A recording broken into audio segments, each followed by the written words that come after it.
दोस्तों, आज हम आपके सामने लेकर आए हैं आपकी तैयारी मेरी जिम्मेदारी पार्ट 2। इसमें भी पहले की ही तरह 30 प्रश्न होंगे। यदि आप इसमें से 50% अर्थात 15 प्रश्नों के उत्तर आप पहले से जान रहे होते हैं तो निश्चित रूप से आपकी तैयारी बहुत ही अच्छी है। यदि आपका प्रश्न इससे कम रहता है तो निराश होने की ज़रूरत नहीं है, क्योंकि इस सीरीज में ऐसे प्रश्नों को सम्मिलित किया गया है जो यूजीसी नेट, पीजीटी या आईएसपीसीएस में आए हुए प्रश्न हैं, जिसको हम जब तैयारी कर रहे थे तो हम भी गलत करते थे। तो हमारे पास ऐसे ही बहुत सारे नोट्स हैं जिसको परीक्षाओं में बहुत तैयारी करने के बाद भी हम गलती करते थे। हम नहीं चाहते हैं कि आप भी भविष्य में ऐसी गलती करें, और आप मेरे इस सीरीज से जुड़े रहिए। निश्चित रूप से आपको ऐसे प्रश्न मिलेंगे जो परीक्षाओं में बहुत ही लाभ पहुंचाएंगे। तो दोस्तों, आइए हम लोग अब शुरू करते हैं। हमारा पहला प्रश्न है, किस देश में परंपरागत मानव अधिवास को कंपुंग कहते हैं? थोड़ा समय वेट करूंगा ताकि आप सोच सकें। इसका उत्तर है मलेशिया। अगला प्रश्न है, किसने अपने प्रतिमान यानी मॉडल में उपभोक्ताओं के स्थानिक व्यवहार को स्थिर माना है? उत्तर है क्रिस्टालर ने।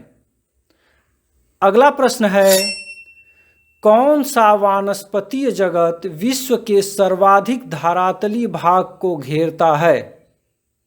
इसमें हम लोग हमेशा कन्फ्यूजन में रहते हैं। आप सोचिए। इसका उत्तर है बोरियल यानी शंकुधारी वन। अगला प्रश्न है, भूगोल की किस पीठ ने मनुष्य को जैव मंडल का घटक माना है? तो दोस्तों, शिकागो पीठ ने इसे मनुष्य को जैव मंडल का घटक माना है। अगला प्रश्न है, कौन स्थानीय प्रतिरूपों की व्याख्या में सामाजिक संरचना पर बल देता है? यानी कौन सा विचारधारा इसमें पूछा गया है?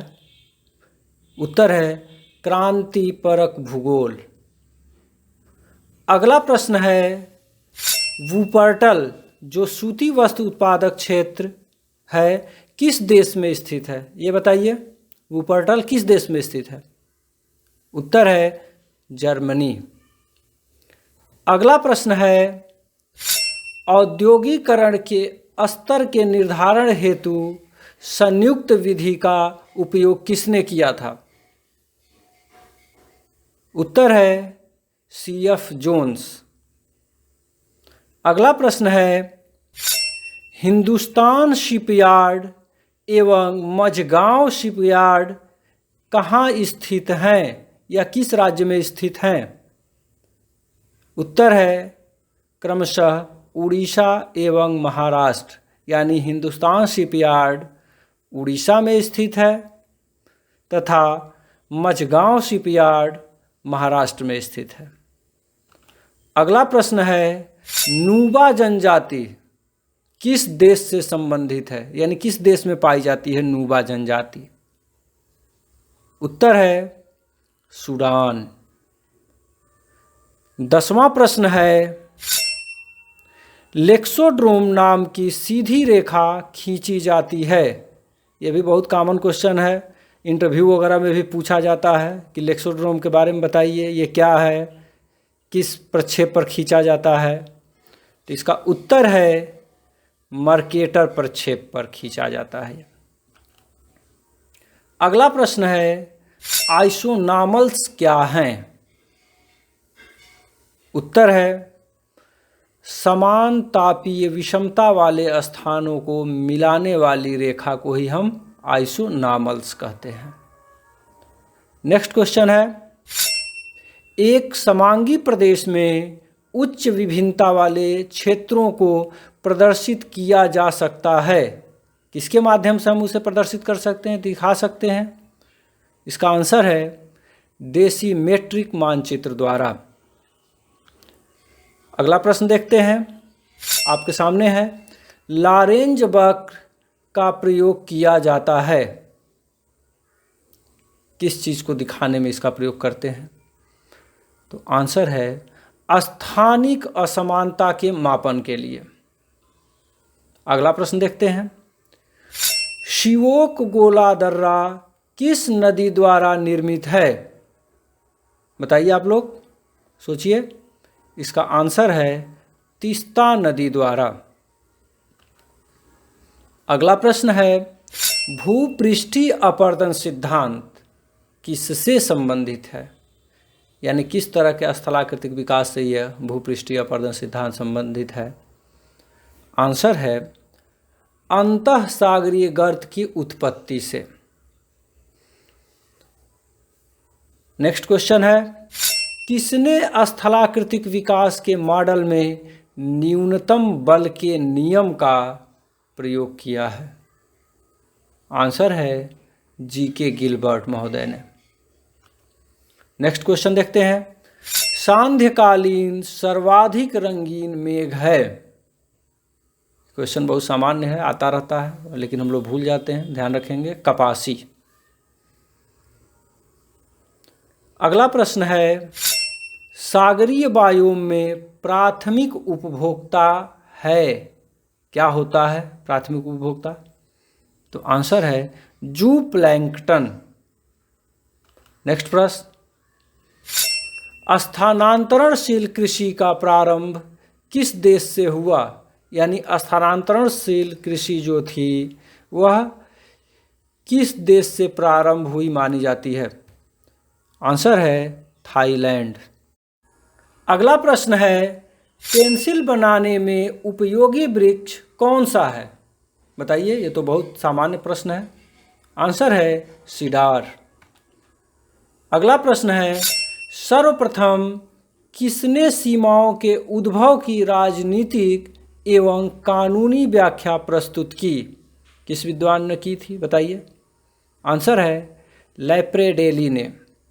नेक्स्ट क्वेश्चन है, भारत में सुनामी वार्निंग सेंटर कहाँ स्थित है?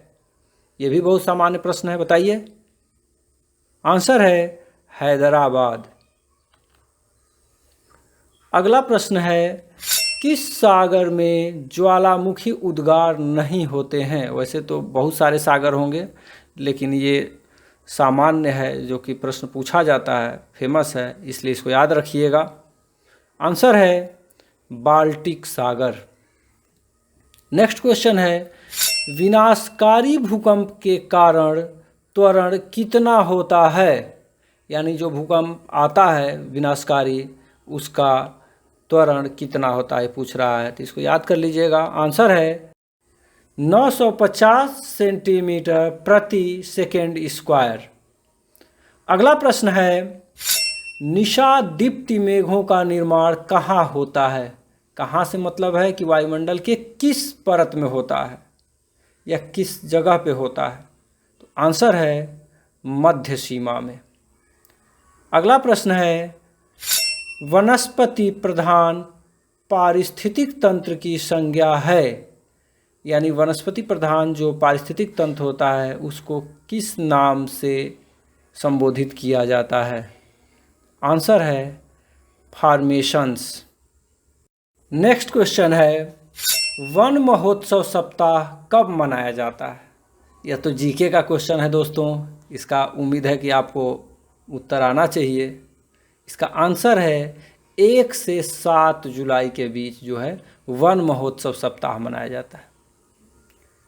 अगला प्रश्न है, विश्व के प्रथम भू आकृतिक वैज्ञानिक कौन थे? बताइए, थाट से ये क्वेश्चन है। आंसर है लोमोनोसोव, ये रूसी वैज्ञानिक हैं, याद रखिएगा। अगला प्रश्न है, किस देश में चुकंदर से चीनी बनाने का सबसे बड़ा उद्यम है? आप जानते हैं कि चुकंदर से चीनी बनाने का सबसे ज़्यादा काम यूरोपीय देश करते हैं, तो उसी में से कोई एक देश होगा।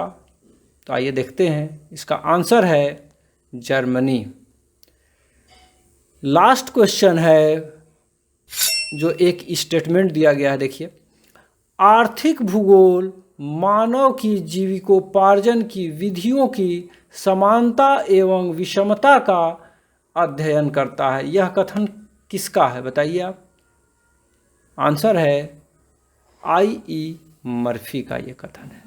तो दोस्तों, आप हमें कमेंट करके अवश्य बताएं कि आप कितने प्रश्नों के उत्तर पहले से जानते थे, ताकि मैं आगे इसको और अच्छे से आपके लिए प्रस्तुत कर सकूं। धन्यवाद।